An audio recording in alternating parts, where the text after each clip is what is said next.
Soso, qui est la coordinatrice d'initiative Tunisie, pour nous présenter un nouveau concept de financement.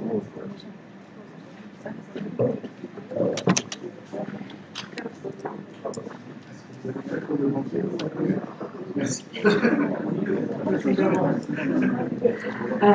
Bonjour à tous, je vais essayer de faire comme monsieur le banquier en 5 minutes. Alors, je suis là en ma qualité de coordinatrice des projets initiatives en Tunisie et je vais commencer par présenter un peu notre métier et qui a été initié par le réseau Initiative France depuis 30 ans, qui est un réseau d'associations d'accompagnement et de financement des entrepreneurs. Et le métier, c'est de proposer gratuitement un prêt d'honneur pour accompagner les entrepreneurs à consolider leurs fonds propres pour être un marchepied vers la banque et décrocher des crédits bancaires. Et avec ce financement, on organise une coopération entre les acteurs locaux autour de l'entrepreneuriat pour aussi un accompagnement humain.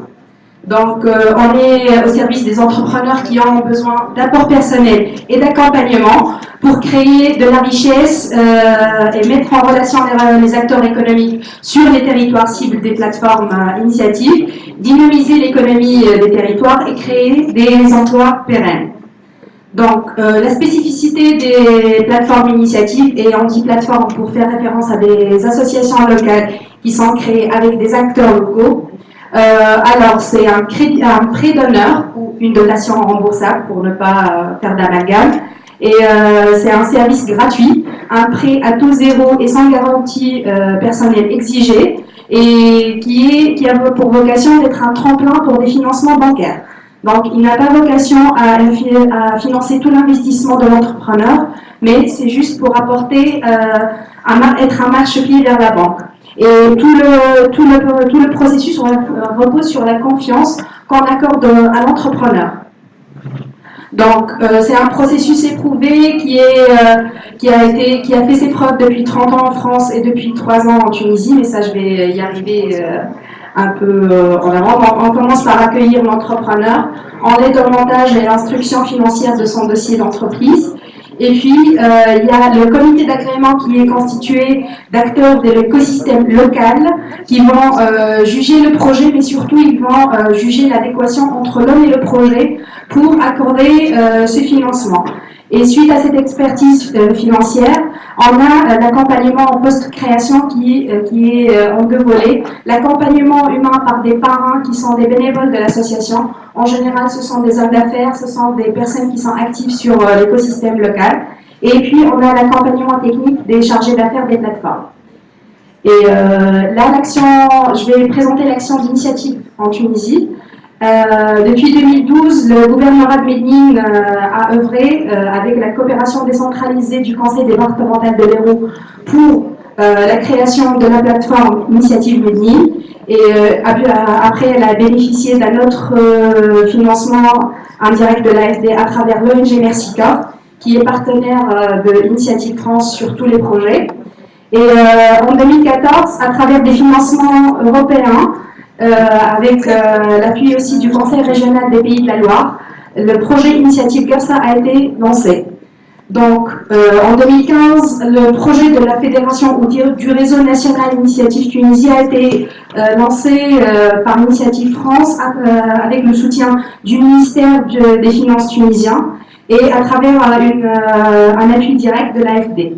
Donc ça, c'est quelques chiffres des plateformes tunisiennes. Donc, pour 3 ans d'activité, Initiative Médine, jusque-là, elle a financé 60 entrepreneurs sur le gouvernorat de Médine, avec un effet de levier de 6,4. 6,4, donc ça veut dire qu'un dinar donné par la plateforme a permis de lever 6 dinars auprès d'une banque. Et en général, une grosse majorité, c'est la BTS. Et pour 3 ans d'activité, on a estimé le taux de remboursement à 95% jusque-là. Pour les chiffres de l'initiative Gersa qui a démarré son activité en septembre 2016, on a 12 projets qui ont été financés sur le territoire de Gersa, dont une bénéficiaire qui a été citée sur le petit film de la BTS. Donc, Et là, on a aussi un taux de levier de 6 dinars, 0,8. Et on ne peut pas juger encore le taux de remboursement vu le délai de grâce qui est entre 6 et 8 mois. Il y a un point que j'ai oublié de mentionner, c'est l'employabilité, car les projets financés à Médine, ils ont permis d'employer près de 250 personnes sur 3 ans, et sur GAFSA, on a eu 55 emplois créés et 97 maintenus. Donc, puisqu'on finance des projets soit en création, soit en extension. Et pour l'instant, nous avons 2 nouvelles plateformes qui ont été créées à Kasserine et Sidi Bouzid en mai 2017. Donc, les opérations démarrant avant la fin de l'année de 2017. Et on est aussi en train de créer juridiquement la Fédération Initiative Tunisie. Ça sera pour le mois de septembre. Et elle aura pour mission de favoriser la professionnalisation des plateformes, garantir l'homogénéité et la qualité de l'offre de services à destination des promoteurs.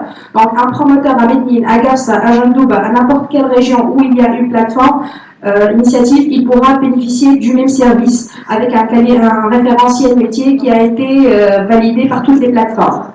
Et puis on est là, la fédération ou le réseau national a pour mission de construire des partenariats nationaux et internationaux au bénéfice des plateformes, aider à la création de nouvelles plateformes sur d'autres territoires non couverts, et puis participer à la réflexion nationale et à l'effort des textes juridiques relatifs aux associations. Bon, c'est la dernière slide.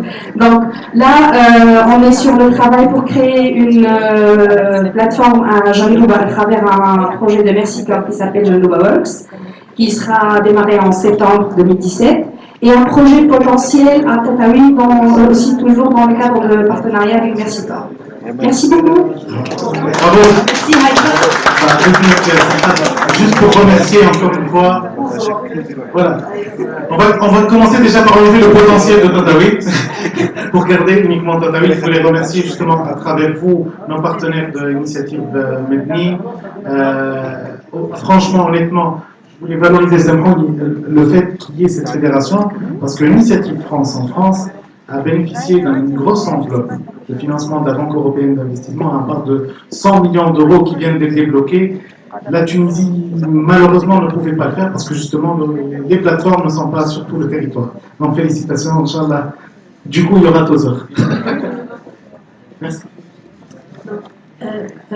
Rézi Bchir, un représentant de Kauta, qui va nous parler comment l'éducation financière des femmes va renforcer leur inclusion et autonomisation. Merci.